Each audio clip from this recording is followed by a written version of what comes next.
Assalamualaikum warahmatullahi wabarakatuh. Kembali lagi dengan saya, Pandu Amerta. Kali ini saya akan meneruskan cerita yang berjudul Desa Tandur Tulang. Cerita ini ditulis oleh Pandu Amerta. Dan yang baru datang di channel ini, jangan lupa untuk mengklik tombol subscribe dan lonceng notifikasinya, biar kalian gak ketinggalan cerita-cerita mistis lainnya. Gimana kelanjutan cerita ini?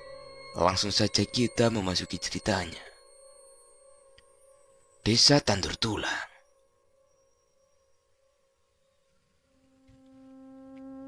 Bapak membaca sebuah mantra. Aku seperti mengenali mantra itu. Bapak seperti orang yang sedang menembang. Dan aku baru ingat, yang diucapkan Bapak adalah Kidung Rumekso ing Wengi. Ya, kidung itu dipercaya untuk menolak bala, menghalau teluh, dan semacamnya. Setelah Bapak menyelesaikan tembang itu, rasa gatal di tubuhku sudah tidak terasa lagi. Dan sosok wanita itu terlihat sangat marah dengan apa yang dilakukan Bapak. "Pak, Bapak tahu sosok wanita itu?" tanyaku lagi. "Ya, Bapak tahu. Dia dulu juga warga di desa sini. Tapi entah apa yang telah terjadi sama dia," ucap Bapak. "Laki-laki kamu, Hasan. Kenapa kamu selalu ikut campur urusanku?" ucap sosok wanita tersebut. "Murni, aku tahu kamu sebenarnya orang baik." Bapak melantunkan sebuah mantra lagi. Tidak, bukan mantra, tetapi sebuah kidung yang membuat sosok wanita tersebut seperti terganggu. Dan tak lama sosok wanita itu terbang dan menghilang. "Awas kamu, Hasan. Aku akan kembali dan siapa yang akan tumbang?" ucap sosok wanita tersebut yang sudah tidak terlihat wujudnya. "Rama, ayo kita tolong wanita yang jadi korban tadi." "Iya, Pak." Aku dan Bapak menuju di rumah tua tadi, dan di sana masih banyak pemuda yang sedang menggerumbul. Aku beranggapan itu pasti wanita yang bernama Lisa yang sedang dikerumuni sama para pemuda itu. "Permisi, Mas." Mas, Pak Hasan," jawab pemuda yang bernama Fajar. Pandangan mereka semua langsung tertuju kepada aku dan Bapak. Dan pemuda-pemuda itu langsung menyalami Bapak. Ya, benar. Wanita yang bernama Lisa tadi sedang tergeletak di atas karpet. Masih belum sadar. Mas Didik panik, takut terjadi apa-apa sama calonnya itu. Bapak melihat wanita tersebut, sukmanya sudah tidak ada di tubuhnya. "Rama, coba lihat wanita itu," Bapak berbisik padaku. "Memangnya kenapa, Pak?" "Sudah, coba saja lihat dengan mata batinmu." Aku mencoba melihatnya, dan aku tidak menemukan apa-apa. "Nggak ada apa-apa, Pak," tanyaku sambil menoleh ke arah Bapak. "Coba dilihat dengan teliti," ucap Bapak menyuruhku lagi. Dan aku mencoba melihat dengan detail. Dan benar, aku tidak mendapati sukma wanita tersebut. "Asu, kecolongan kita, Pak," umpatku marah. "Ya, sosok wanita tadi hanya untuk mengalihkan saja, Rama," balas Bapak. Bapak menyuruh Mas Didi untuk segera pulang dan membawa Mbak Lisa untuk dibawa ke rumahnya. Dan pemuda yang lain membantu Mas Didi untuk mengantar Lisa ke rumahnya. Dan di rumah tua itu hanya tinggal aku, Bapak, dan Mas Fajar. Bapak mencoba kembali bertanya sama Mas Fajar. "Mas, apa benar tadi tidak ada hal aneh saat membawa Mbak Lisa ke sini?" tanya Bapak kembali.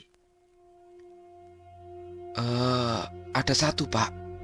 Waktu saya dan Didik membopong Lisa, kami berpapasan dengan 4 orang laki-laki yang sedang membawa keranda, Pak, jawab Mas Fajar.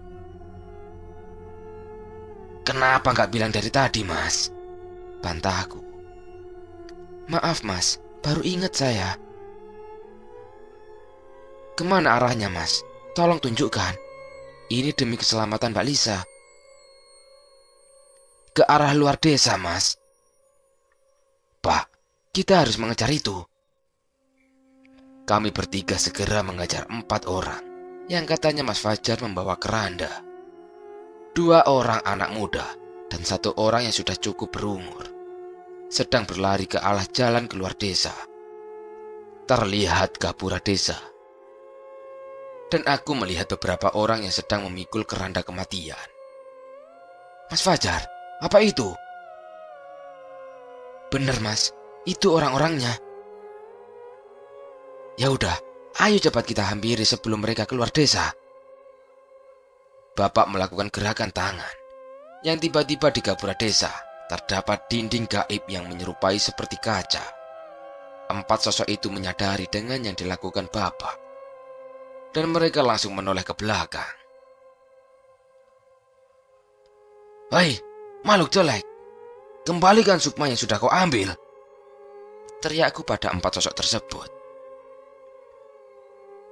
Manusia-manusia bodoh, ternyata ada yang ingin bermain dengan kami, balas salah satu sosok tersebut.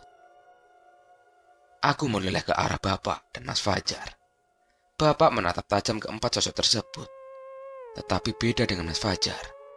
Dia seperti termenung, seperti tidak percaya apa yang dia lihat. Iya, karena yang dilihat adalah 4 sosok yang mengerikan. Mas Fajar, jangan melamun, Mas, ucapku sambil menepuk pundak Mas Fajar. Mas, tadi waktu saya lihat itu seperti manusia biasa. Tapi kok sekarang jadi sangat mengerikan seperti itu, Mas? Tanya Mas Fajar yang mulai merasa ketakutan. Sudah, Mas. Mas Fajar yang tenang dulu ya. Biar saya urus dengan Bapak, jawabku. 4 sosok itu mulai menurunkan keranda ke tanah. Dan mereka berdiri sejajar menghadap ke kami bertiga.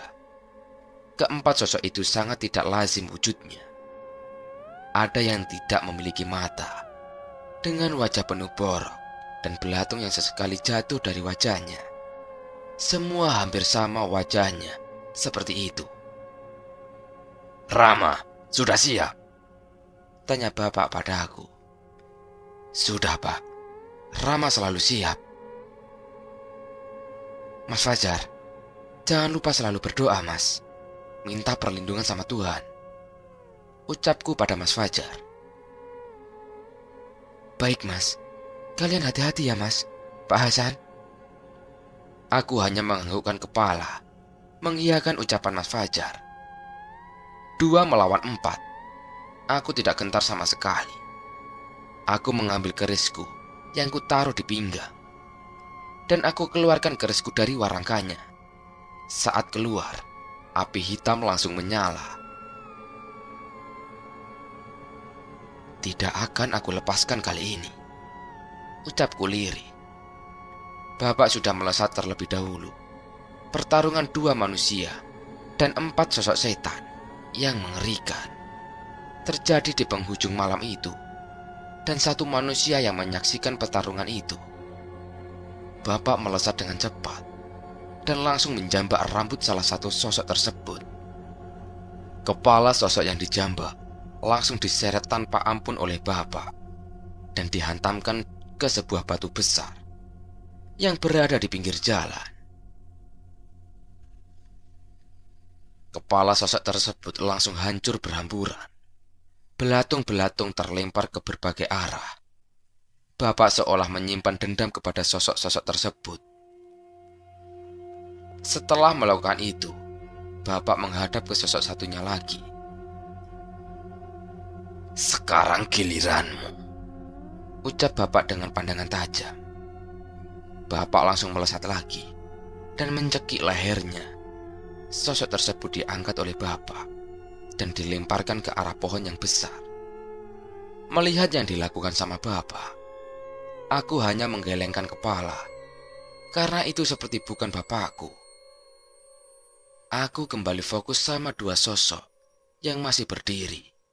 Berbeda dengan Bapak, dua sosok tersebut menyerangku terlebih dahulu. Aku dengan mudah menghindari serangan-serangan darinya. Menurutku sosok-sosok itu hanya sosok kroco yang mengikuti perintah tuannya. Dengan sesekali aku menyayatkan kerisku ke tubuh sosok-sosok tersebut. Dengan perlahan seluruh tubuhnya sudah penuh dengan luka sayatan kerisku. Saat aku mengetahui, aku langsung melompat menjauh. "Kenapa? Kau takut?" Ejek salah satu sosok tersebut. Aku tidak menjawabnya, dan aku melangkah menuju ke keranda. Aku tendang tutup keranda tersebut, dan benar, di dalamnya ada roh seorang perempuan. Roh itu langsung terbang dan tersenyum ke arahku. Tiba-tiba, terdengar teriakan dari dua sosok tersebut. Mereka dengan perlahan terbakar dengan api hitam. Yang memang kekuatan dari kerisku ini adalah untuk membakar sosok yang memiliki ilmu hitam. Tidak hanya itu, keris geni ireng juga memiliki kesadarannya sendiri. Tapi aku belum bisa mengendalikan keris geni ireng sepenuhnya. Dan api hitam yang menyelimuti bilahnya itu sudah dari bawaan, yang dimana setiap keris keluar dari warangkanya, api hitam sudah menyelimuti bilahnya. 4 sosok tersebut sudah melebur dan menghilang, dan keranda yang mengurung roh Lisa juga sudah menghilang. Tetapi tiba-tiba ada kilatan guntur dengan disertai angin yang sangat kencang. Rintik-rintik hujan mulai turun, dan suasana menjadi sangat mencekam. Aku dan Bapak mengamati ke seluruh penjuru karena ada aura yang kuat mendekat. "Mas Fajar, kemari! Jangan jauh-jauh dariku!" teriakku pada Mas Fajar, dan Mas Fajar segera berlari kepadaku. Kelihatan dari mukanya kalau dia sangat ketakutan sekali. "Mas, aku sangat merinding. Ada apa ini, Mas?" bisik Mas Fajar padaku. "Sudah, Mas. Mas Fajar yang tenang. Jangan jauh-jauh dariku, Mas." "Bapak, dari arah luar desa ada 2 sosok laki-laki dan perempuan. Ya, perempuan itu adalah yang tadi. Dan entah yang laki-laki itu, aku baru melihatnya." "Asu, laki-laki kamu. Siapa kamu itu sebenarnya?" tanya sosok laki-laki tersebut. "Resmana. Aku masih ingat kalau itu kamu. Apa kamu lupa denganku?" tanya Bapak pada sosok laki-laki tersebut. "Ya, saya lupa. Siapa kamu?" tanya sosok laki-laki yang ternyata bernama Resmana. "Aku Hasan Amarta." Resmana terdiam dan seolah mengingat sesuatu. Tetapi tiba-tiba mukanya berubah marah, dan sosok wanita di sebelahnya juga menatapku marah. "Awas kalian. Aku akan kembali lagi, dan kami akan membunuh satu persatu seluruh warga di desa sini," ucap Resmana. "Ayo Murni, kita pergi." Resmana dan Murni berjalan keluar desa. Aku ingin mengejarnya, tapi Bapak menghentikanku. Bapak menyarankan untuk mengecek Lisa, karena keselamatan warga lebih penting daripada mengejar 2 sosok itu. "Mas Fajar, tolong antar ke rumah Lisa ya." "Baik, Pak Hasan." Malam itu hujan masih turun. Kami melanjutkan pergi ke rumah Lisa dengan diantar Mas Fajar. Beberapa menit kami berjalan dan melihat ada salah satu rumah yang cukup ramai dengan anak-anak muda. Baru saja kami datang, ada salah satu pemuda yang menghampiri. "Jar, gimana? Kamu mendapatkan 4 orang itu?" ucap Danu. "Dapat, No. Tapi mereka itu ternyata bukan manusia, tapi setan," ucap Fajar yang masih merasa merinding. "Yang benar kamu, Jar?" tanya Danu lagi. "Iya, No, beneran. Tanya aja sama Pak Hasan sama Mas Rama. Kalau kamu nggak percaya," ucap Fajar yang meyakinkan temannya itu. "Gimana, Mas? Lisa sudah sadar?" tanya Bapak. "Nggak tahu, Pak Hasan. Dari tadi kami berada di luar." "Ya udah, Pak. Ayo kita masuk dulu." Aku dan Bapak segera masuk ke dalam rumah. Di ruang tamu ada Mas Didi yang sedang duduk sambil memegangi kepalanya. Terlihat dia menyesali sesuatu. Aku mencoba menghampirinya. "Gimana, Mas? Lisa sudah sadarkan diri?" tanya aku sama Mas Didi. Mas, belum," jawab Mas Didi. "Pak, Bapak cek dulu Lisa. Nanti aku menyusul." Bapak hanya menganggukkan kepalanya, dan aku berbicara sebentar sama Mas Didi. Karena aku melihat Mas Didi seperti ada yang sedang disembunyikan. "Ada apa, Mas? Kok kelihatannya murung sekali?" tanyaku sama Mas Didi. "Gini, Mas. Aku menyesal dengan perbuatanku," jawab Mas Didi. "Lah, emangnya Mas Didi ngelakuin apa? Kok sampai menyesal?" "Aku sama Lisa sebenarnya lagi bertengkar, Mas. Karena ada masalah yang menurutku itu sangat fatal. Dan memang Lisa sudah aku lamar, tapi kedua orang tua kami belum tahu kalau Lisa sudah hamil," jawab Mas Didi sambil menangis. "Lisa hamil? Di luar nikah maksud Mas Didi?" "Iya, Mas. Tapi itu bukan denganku. Karena orang yang menghamili Lisa tidak mau tanggung jawab. Jadi aku merasa kasihan dan aku ingin bertanggung jawab," terang Mas Didi. "Wah, berat juga yo, Mas, masalahnya. Gini aja, Mas. Nanti tak bantu nyari solusinya. Yang terpenting sekarang keselamatan Lisa terlebih dahulu," ucapku menenangkan Mas Didi.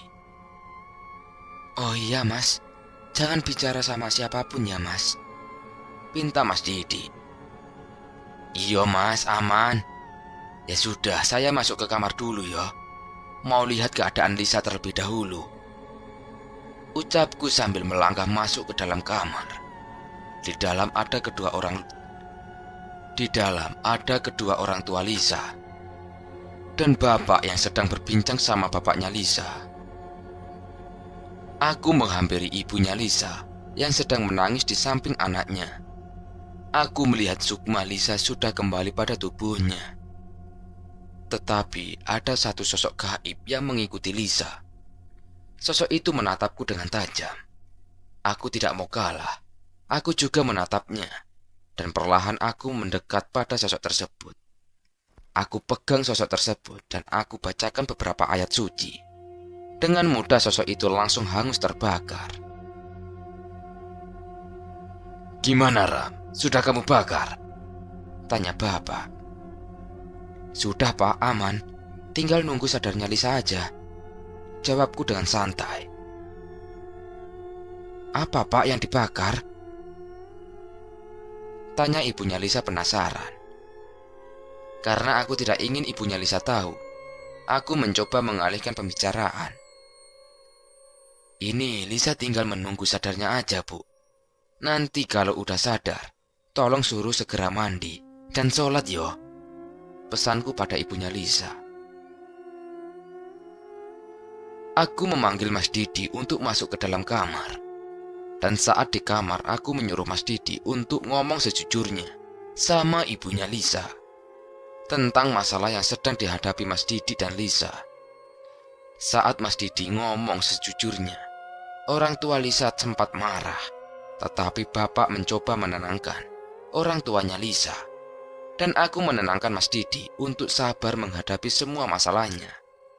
Untungnya orang tua Lisa masih bisa menerima yang terjadi sama anaknya tersebut. Saat semua sudah selesai, aku dan bapak pamit untuk pulang karena subuh sudah datang. Tetapi hujan belum juga berhenti. Aku dan bapak nekat untuk menerjang hujan tersebut. Saat terdengar azan subuh, ibu berjalan keluar untuk mengecek bapak sudah tersadar atau belum. Tetapi saat di luar, ibu tidak menemukan tubuh bapak yang biasa duduk bersila di kursi teras rumah. Ibu berteriak histeris, "Bapak!" Mas Tirta dan Mbak Dewi segera keluar rumah menghampiri ibu. Ya, ternyata bapak tidak bilang sama orang rumah kalau mau pergi. Mas Tirta mencoba mencari di sekitar rumah. Dan saat Mas Tirta mencoba mencari keluar, Mas Tirta melihat aku dan bapak sedang berjalan dari arah timur. Mas Tirta langsung lari menghampiri kami berdua. "Bapak, Rama, kalian dari mana? Keluar rumah kok nggak bilang?" "Biasalah," jawabku dengan santai. Kami berlima menjalankan ibadah bersama. Dan pagi itu Mas Tirta dan Mbak Dewi pamit untuk kembali ke Jawa Timur. Karena pekerjaannya sudah menanti, Mas Tirta berpesan kalau ada apa-apa untuk segera mengabarinya. "Mbak Dewi, nanti kalau sudah nyampe rumah, tolong jenguk Sukma yo," ucapku sama Mbak Dewi. "Iyo Ram, siap." Pumpung ini ngumpul, aku mau ngasih kabar gembira untuk kalian semua. "Ada apa Tole?" tanya ibu. "Sukma lagi hamil, Bu. Sudah memasuki 3 bulan," ucapku. Bukannya dapat selamat, tetapi bapak dan ibu malah memarahiku habis-habisan. Ya, memang salahku juga. Bapak dan ibuku marah. Itu karena meninggalkan Sukma sendirian di rumah.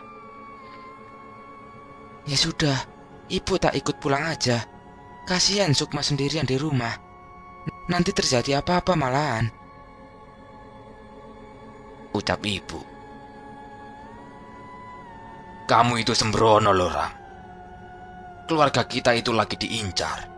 Kamu malah ninggalin Sukma sendirian di rumah," ucap bapak. "Iya Pak, maaf. Kemarin aku sangat khawatir dengan keluarga kita yang ada di sini. Tapi malah aku mengabaikan Sukma," ucapku meminta maaf pada bapak dan ibu. Sekitar pukul 8 pagi, Mas Tirta, Mbak Dewi dan ibu berangkat kembali ke Jawa Timur. Aku dan bapak masih tetap di rumah Pak Lek Rojak. Setelah keberangkatan ibu, Mas Tirta dan Mbak Dewi, aku mengobrol dengan bapak soal pusaka yang baru aku dapatkan. "Rama, kerismu itu sebenarnya sudah ada dari zaman dulu. Tetapi karena kekuatannya yang sulit dikendalikan, jadi bahaya untuk pemiliknya." "Iya Pak, kemarin waktu Mbah Gandul mengasihkan, dia juga memperingatkanku soal kekuatan keris ini." "Gini Ram, Simba dulu pernah menyimpan buku tentang pusaka dan mantra-mantra. Tetapi karena salah satu Pak Lekmu yang serakah dengan ilmu, dia berencana untuk mencurinya. Tetapi Simbahmu menyadari niat buruk itu. Dan sekarang buku itu disimpan di suatu tempat." "Di mana Pak tempatnya?"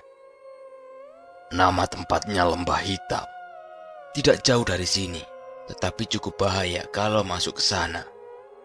Banyak sosok kuat yang menjaga tempat itu." Aku berniat untuk mencarinya, karena aku sangat butuh buku seperti itu. Aku belum bisa menguasai keris ini sepenuhnya. seperti masih tersimpan kekuatan yang luar biasa di kerisku ini. Rama, Bapak mau bilang, sepertinya masalah ilmu sandat yang mengincar keluarga kita belum selesai, Ram. Kemarin ada sosok laki-laki dan wanita yang datang ke desa ini. Sosok itu apa yang tadi malam, Pak? Murni dan Resmana? Tanyaku lagi. Bukan, Ram. Sepertinya dari luar daerah sini. Seperti apa sosoknya, Pak? Kalau yang wanita seperti sosok jin, tetapi yang laki-laki manusia biasa. Tapi dia datang ke sini dengan cara meraga sukma. Ya udah, Pak. Selagi mereka tidak membawa hal buruk, kita biarkan saja, jawabku. Aku dan Bapak cukup lama berdiskusi dengan dihentikan datangnya seseorang yang memanggil nama Bapak. Permisi, Pak Hasan, panggil orang tersebut. Ya, sebentar, sahut Bapak yang langsung berdiri dan keluar. Aku mengikuti Bapak keluar, dan ternyata yang datang adalah kepala desa, dan ada 4 anak muda yang memakai alma mater sebuah universitas. Iyalah Pak Kades, monggo Pak, ucap Bapak mempersilahkan. Gimana Pak, ada keperluan apa? Begini Pak Hasan, ini ada beberapa mahasiswa yang ingin KKN di desa ini, terang Pak Kades. Pak, desa ini kan masih banyak teror-teror gaib yang sering menyerang warga. Apa ndak bahaya kalau ada orang luar yang masuk ke desa? Jelas Bapak. Sudah saya kasih tahu, Pak. Tapi mereka tetap kekeh ingin KKN di sini. Makanya saya ke sini untuk meminta solusi, Pak. Selaku Pak Hasan yang menjaga desa ini, terang Pak Kades. Bapak berpikir dengan keras. Bukannya tidak boleh KKN di desa ini. Karena di desa ini masih sering dapat teror-teror dari sosok arwah yang membawa dendam. Untuk menunggu keputusan Bapak, aku mengajak ngobrol para mahasiswa tersebut. Mas, siapa namanya? Tanyaku pada salah satu mahasiswa tersebut. Saya Surya, Mas. Ini Dinda. Kalau yang pojok itu Fitri. Dan yang di sebelahnya itu Rizka, Mas, sahut wanita yang menyebutkan namanya. Mendengar nama Rizka, aku teringat dengan seseorang yang pernah aku cintai saat masih SMK. Entah itu kebetulan sama namanya atau memang wanita itu adalah mantanku. Karena dia sedang memakai masker. Dilihat dari perawakan tubuhnya, sangat mirip dengan mantan kekasihku. Aku tidak ambil pusing, karena aku sudah mempunyai pengganti yang lebih darinya. Oh iya, kalau saya Rama, Mas. Aku pun memperkenalkan diriku. Kalau boleh tahu, Mas dan mbak-mbaknya ini jurusan apa ya? Lanjut aku bertanya. Kami semua jurusan kesehatan, Mas. Kemarin dapat info di desa ini dari saudara saya, Mas. Jelas Mas Surya. Jadi kalian semua ini di bidang kesehatan. Aku terfikir sebuah rencana. Para mahasiswa ini akan bermanfaat. Dan aku langsung bilang sama Bapak dan Pak Kades untuk mengizinkan mereka praktek di desa ini. Bapak, Pak Kades, izinkan mereka untuk praktek di desa ini. Karena mereka akan membantu para warga, jelasku. Tapi kondisinya seperti ini, Ram. Bisa-bisa mereka juga akan menjadi target para sosok-sosok itu. Jelas Bapak. Gini aja Pak, suruh mereka tinggal di rumah ini saja. Jadi kita bisa melindungi, jelasku. Bapak diam sebentar, dan akhirnya Bapak menyetujui pendapatku. Tetapi Bapak memberi persyaratan. yang tidak boleh mereka langgar. Baik, aku izinkan kalian untuk praktek di desa ini. Tapi ada syarat yang tidak boleh dilanggar oleh kalian, ucap bapak. Syaratnya apa aja, Pak? Tanya Surya. Pertama, kalian tidak boleh masuk hutan. Dan kalian juga tidak boleh datang ke rumah yang berada di atas bukit. Dan yang terakhir, kalian tidak boleh keluar malam hari, terang bapak. Baik, Pak, kami sanggup atas syarat-syarat itu, Surya menjawab.